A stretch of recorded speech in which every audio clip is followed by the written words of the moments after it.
This program is sponsored by Lanka Hospitals. Caring, curing. Ladies and gentlemen, welcome to another episode of our television's Mediline, where we keep your health at heart. Today, once again, we have a very experienced specialist with us, joining us here at Lanka Hospitals in Colombo. He comes, of course, as one of the pioneers of the opening with this hospital, as well as a lot of international exposure. He's a visiting consultant, a senior visiting consultant who has been here for many procedures as well, and we're pleased to have a little bit of time to interview him today. So let's warmly welcome Dr. Rajesh Fogla. Thank you. Good day to you, doctor. And how are you doing? I'm doing fine. Wonderful. So, doctor, Good. we're going to talk about the speciality from your point of view, your background into eye surgeries, as you spoke about. And before that, also just to touch on your background of being one of the first here when Lanka Hospitals first, I think, opened out as Apollo Hospitals. Yes. And then you started with being the first to do several procedures yourself as well as the hospital. Could we just talk about that background a little bit? I started back in 2002 when this hospital was started as Apollo Hospitals. So I was on an assignment here for a year. I started the eye department. And we did bring in a lot of new technologies. We were the first to introduce LASIK in Sri Lanka. We put in the first excimer laser and we introduced the LASIK surgery. In terms of doing the corneal transplantation surgery, times have changed now. Instead of replacing the entire cornea, we replace only the layer of the cornea that's not functioning very well. So we introduced the concept of lamellar keratoplasty also in Sri Lanka for the first time at Lanka Hospitals.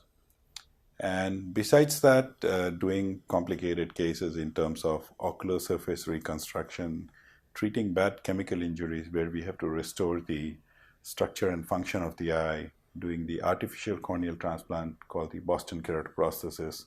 So these were some of the things that which we brought in for the first time in Sri Lanka, and we introduced them at Lanka Hospitals. Right. Doctor, when we talk about, we're looking at a lot of things here with the change of times and procedures. What are the different specific types of surgeries concerning the eye that you specialize in? The human eye is pretty similar to a camera. So you have the cornea, which is the clear structure in front part of the eye, and then you have the crystalline lens that is inside the eye. These two structures are like the lenses in the camera. They help focus the image or the light onto the retina. The retina is like the film inside a camera. So it's pretty much the function of an eye is very similar to a camera. So my area of specialization deals with the front part of the eye, dealing with mainly the cornea, the cataract. So because any abnormality in these two structures can definitely affect your quality of vision. And if the quality of vision is affected, definitely it affects your quality of life. And in a young individual, it can affect your productivity as well. Right. So I think the basic treatment options that we have for various diseases that affect the front part of the eye, we try and treat them with the best of our ability. Right. And then, doctor, when we talk about the number of surgeries that you do on average on your visit here, you told me earlier it was about 3 days. Yeah, because I'm a visiting consultant, I come for 3 to 4 days. We are able to consult maybe about 200, 250 patients. And on an average, we do about 50 or 60 procedures. So laser refractive surgery is also quite popular, where people don't want to wear glasses or contact lenses. So this is a very safe and effective procedure whereby you can correct the refractive error and thereby eliminate the need for wearing glasses or contact lenses. And it's a painless method, so that's also really nice. It helps improve the activities of an individual. You don't need to wear glasses or contact lenses while playing sports, while swimming. Morning when you get up, you can just be like a normal person and not search for your glasses. So that kind of improves your quality of life. Right. And what would you say are the more complicated procedures that you currently are doing in Sri Lanka, but maybe that you've seen in the past so many years of being here as now coming into a rise, as in See, becoming more frequent? in the entire medical specialty, not only ophthalmology, all other specialties that you see, it's a very dynamic field. It keeps changing with time, and most of these surgical procedures are gradually becoming less invasive. That means we are doing surgeries through smaller incisions, and patients are recovering faster. The hospital stays minimized. So in terms of even the cataract surgery, if you look at it, it's like one of the most common surgeries that you perform, and it's become like a daycare procedure. People can walk into a hospital, have the surgery, and an hour later you can be back home, and there are no, so the post-operative restrictions are also less. So it kind of speeds up your recovery and makes you, functional much more quicker Right. than before. And then one last question before we go into our break is, when we talk about the age limit where you see the most amount of surgeries being done, where would you I gauge think that as? see, if you look at the age factor, you will find that different age groups have different set of diseases that affect the eye. In children, if you see, you may find that uncorrected refractive errors and allergic eye disease, these are the two main things that you see in the younger population. When you come to the mid segment between 20 to 40, I think again the glasses and contact lenses, and sometimes they can have other diseases like keratoconus, which are more common. Whereas when you go beyond the age of 40 and you start going into 50s and 60s, your natural lens inside the eye starts becoming hazy, and that's what we refer to as cataract. And that's the time when people come in for their cataract surgeries. So I think more and more people, because their visual needs are so demanding these days, because you're always on your laptop, computer, mobile. So everybody wants to have a perfect eyesight without having to depend on an external aid. So depending on the age of the patient, we can cater to different surgical procedures to meet up with the patient's expectations. Right. Thank you, Doctor. So we will take a quick break, but on the other side, we have more questions with Doctor. So please do stay tuned. This program is sponsored by Lanka Hospitals. Caring, curing. Welcome back to our television's Mediline.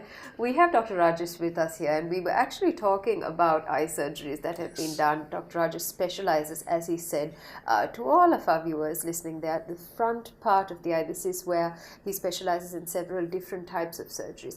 On that keynote of the several different types of surgeries, Doctor, can we talk about each of these procedures? What are the developments that have been with them? What kind of people should be undergoing these surgeries in terms of the time frame of the procedures, in terms of what can be done and how it can be done? If we could talk about those parameters a little bit. See, one of the common procedures that we do is laser refractive surgery, or LASIK, which is a minimally invasive procedure which can eliminate the need to wear glasses or contact lenses. Now, who can undergo this procedure? Anybody over the age of 18 to 20 years where the power has stopped changing can undergo this procedure. However, there are certain preoperative tests that need to be performed to confirm that the person meets all the requirements that are needed for this kind of procedure. And if you're wearing contact lenses, then you need to discontinue them for at least a week before you come in for your eye exam. And the procedure itself is painless. It takes only 5 to 10 minutes to perform. The recovery period is about 4 to 5 days, although the vision improves right from the next day, but you have to take certain precautions for the first 4 or 5 days. And then within a week, you're back to your routine work and you can resume all activities. And this is probably the most basic type of surgery that we look at in terms of, having to be visually confined and comfortable. Same thing can be done when you talk about the cataract surgery. Earlier, we used to do the cataract when the cataract is ripe or mature. That means the person is absolutely not able to see, and then we used to go in for a cataract surgery. Times have changed now. Now we dissolve the cataract using ultrasound energy that's called as phacoemulsification. So the cataract is usually performed in the early stage when it starts affecting the vision. It's minimally invasive. And the best part of cataract surgery is that you have a lot of different type of the artificial lens, the intraocular lens that you place inside the eye. And these lenses can also improve the quality of the vision that you see. And there are specialized lenses that can allow you to see both for far and for near. So you can become totally independent of your glasses in the post-operative period. So, and again, when you talk about specialized surgeries like corneal transplants, unlike the earlier corneal transplant surgery where the entire cornea used to be replaced, now whichever part of the cornea is affected, like if the inner layer of the cornea is affected and it doesn't allow the person to see, we can specifically go and replace that inner layer of the surgery. That is something that I specialize in. So we do these surgeries called as DMEC or DSEC. So that's, again, it's a scientific term, but these are specialized surgeries where you don't need to take out the patient's own cornea. You can just go in and replace the inner layer. And there are certain conditions where you don't, the inner part of the cornea is healthy. You need to replace only the outer part of the cornea. So when you do that, because you don't replace the inner part of the cornea, there is no risk of rejection.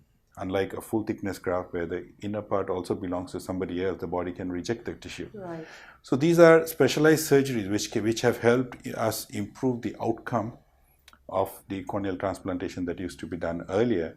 And when you improve the outcome, ultimately it's the patient who benefits from this procedure. And plus that's the quality of life. Absolutely.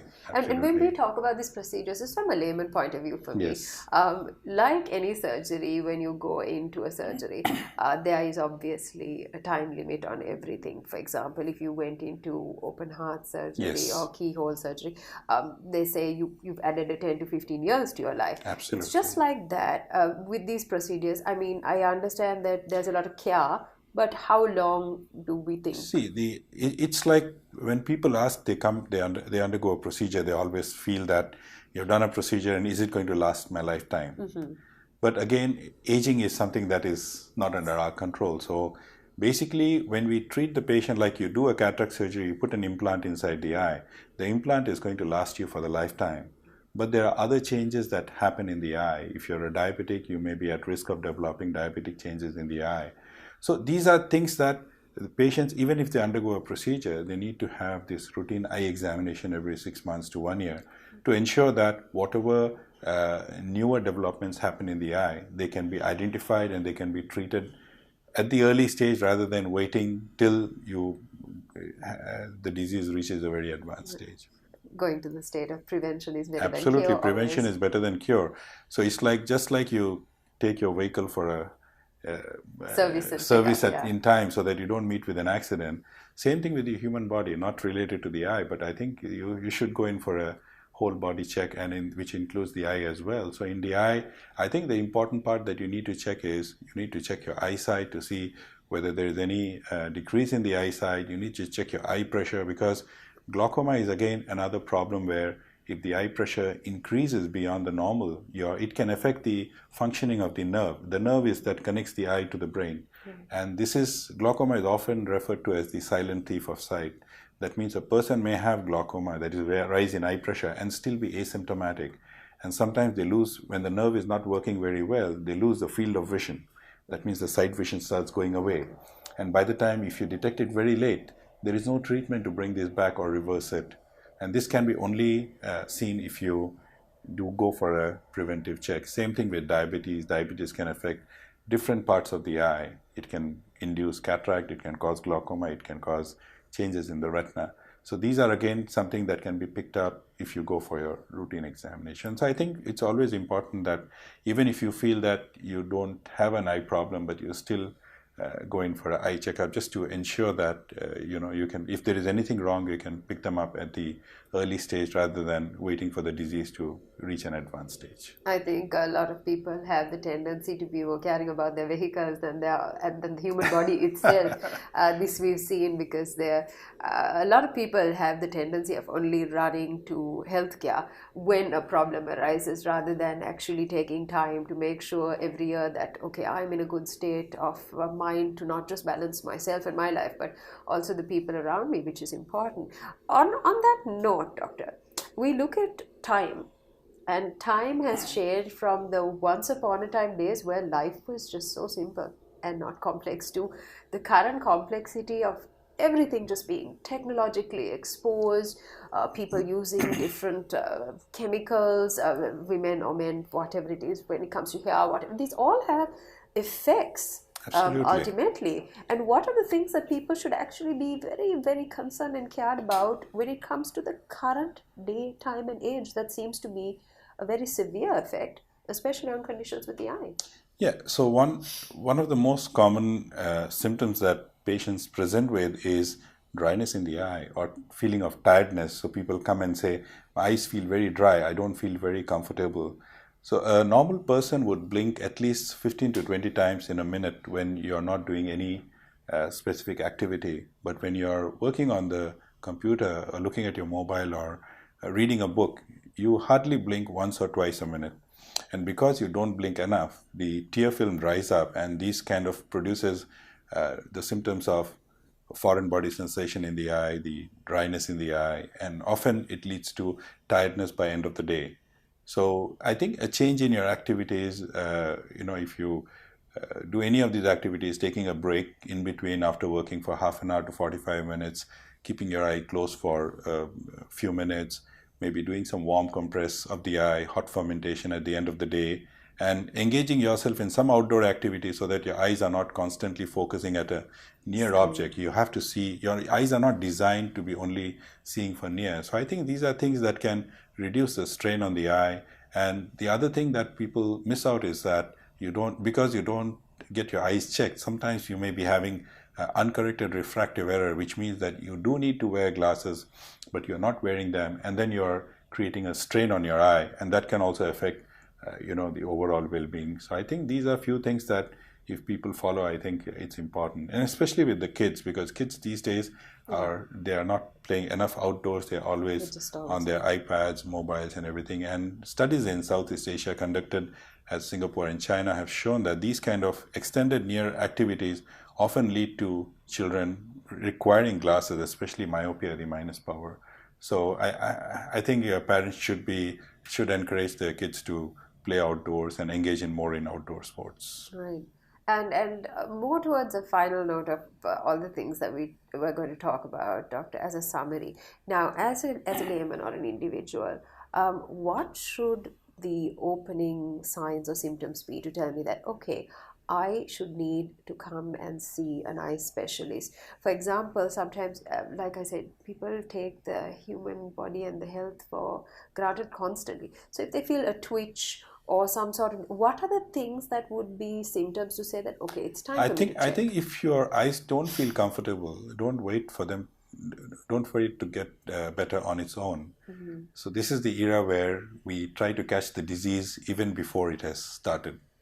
So if you can, because technology is changing the way we practice medicine now, maybe in another 10 to 20 years, you will find that we are treating the disease totally differently, from the era of treating a disease after it has manifested itself and then trying to rectify or correct it. So the treatment is going to change, and we should be able to even detect before the disease has started, and we can try and prevent. And that's the best way, because nothing changes in your body. So if you can prevent something even before it has started, that's happening. A lot of these genetic diseases, so they are now doing gene therapies where they can identify the abnormality right in childhood, and if you can rectify that, you won't even have the disease manifesting itself later on. Right, so that's wonderful. So same thing with your eyes itself. I think if you don't have a problem in the eye, but if you still went in for an eye checkup, if your parents had eye disease, like both your parents are having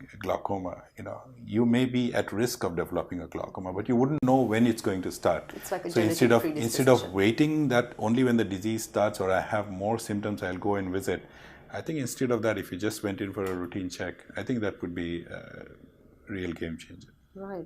And obviously, in today's day and age, even when you take Lanka hospitals, all the facilities are available. There is the specialization here, there is proper technology, proper equipment. So there is a safety factor and a net for people to actually, engage themselves in the levels of treatment or procedures or even a checkup for that matter, I think. I think the key word that you mentioned is safety. Safety. I think first and foremost, when we treat any of our patients, besides looking at the outcome and what results you can give to the patient, the first and foremost thing is that safety. How safe is the procedure? So we always put the patient's safety first, and then decide whether a procedure is required or not, or whether So I think that makes a lot of difference, because if you want you want to minimize the complications. Obviously, you need to have the best of technology. You need to maintain everything at its peak levels. That's true. That's understood, actually. Thank you so much, Doctor, for spending your time with us, and most importantly, for enlightening us with the amount of knowledge, especially, I think, to everybody out there, because it's one of the most common things that people do go through. I think enlightenment is the key factor, as well as the education of what you should do and what can be done and how you should take your life forward. So once again, thanking Dr. Rajesh. We thank you, ladies and gentlemen, for joining us on yet another episode of our television's Mediline, right here with Lanka Hospitals. All your medical needs, all your specialities, all the procedures, you can have it all right here under one roof with the best of specialists, with the best of equipment, technology, as well as your safety at heart. Join us again for another wonderful episode on our television's Mediline.